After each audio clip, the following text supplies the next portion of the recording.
Today, I'm going to tell you about a movie we've all been waiting for, third movie of the Sicario saga. Because let me tell you, there have been some development. Yes, you heard it right. Sicario 3 is on its way, and it will be the most interesting addition to the franchise that we have got so far. Let's talk about it. But first, we'll travel a little back in time. For those of you who don't know, Sicario is a movie franchise created by Taylor Sheridan, who is also the creator of the Yellowstone universe, that follows former prosecutor Alejandro Gillick, who had a major career shift and became an assassin, as he and a team of FBI and CIA agents head to Mexico to put a stop to drug cartel leaders.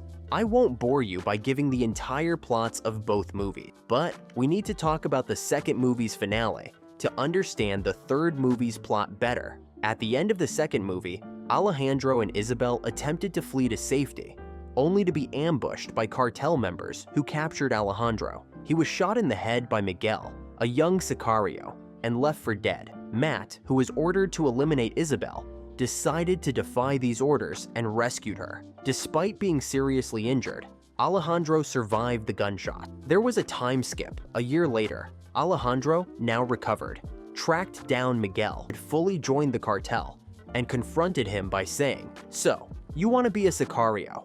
Let's talk about your future." I mean, what an ending. This was a proper story and nearly perfect execution, and with these scenes alone, we already knew that this story ain't over. Which brings us to the highly expected third movie. Now, in an ideal world, Emily Blunt, who plays Kate Macer, and Daniel Kaluuya, who plays Reggie Wayne, would return, but unfortunately, we are not living in an ideal world. Though there are ongoing rumors going around about their return to this day, it seems like the jury is still out regarding their ultimate fate in the franchise. Emily recently talked about the third movie in an interview, and she said that she hasn't heard anything yet. She said, "I hear rumblings, but there's nothing firm. Because I haven't seen anything, I think it's hearsay." Well, I don't know about you guys, but in my eyes, this changes everything. What we learned from the previous movie's performance was that without those key characters, the box office earnings and the rating of the movie went down drastically. Because without those characters,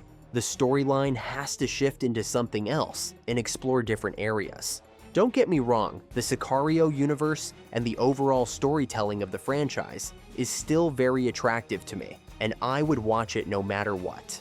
But still, I can't deny the desire to get a third movie with the same characters instead of brand new ones. That being said, such radical changes works for some movie franchises, depending on their fan base and the target base.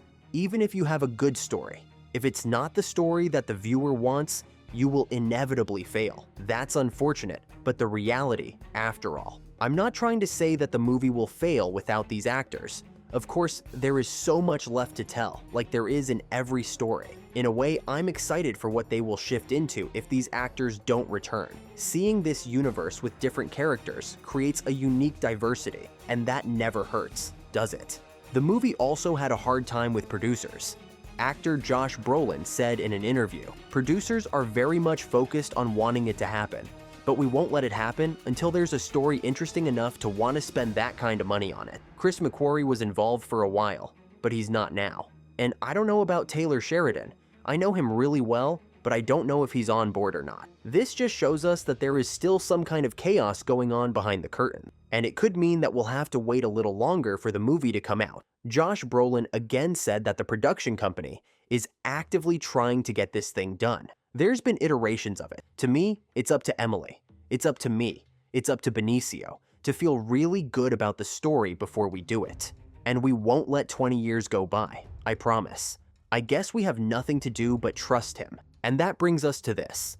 There's yet another person who might not want to return, and that is Taylor Sheridan himself. After he created this franchise, he went on to create several other major productions, like Yellowstone and its spin-off. He is currently working on several other projects, so we don't know if he'll return at all. This is another obstacle for the third movie to happen. Without Sheridan's vision, Capos could be really underwhelming. But again, a whole new perspective could be successful. Action movies are kind of hard to predict. Sometimes, when the stars align, a project shines out like Sicario did. But other than that, the action movie scene is pretty saturated, so I don't know if Capos will shine out like the first one, and partially the sequel did. Okay, I know what I said to this point wasn't really positive, but let's look at some speculations and ways that the story can expand. First thing I can speculate is the most obvious one. Given the ending where Alejandro confronts Miguel, the third film will most probably explore Alejandro either seeking revenge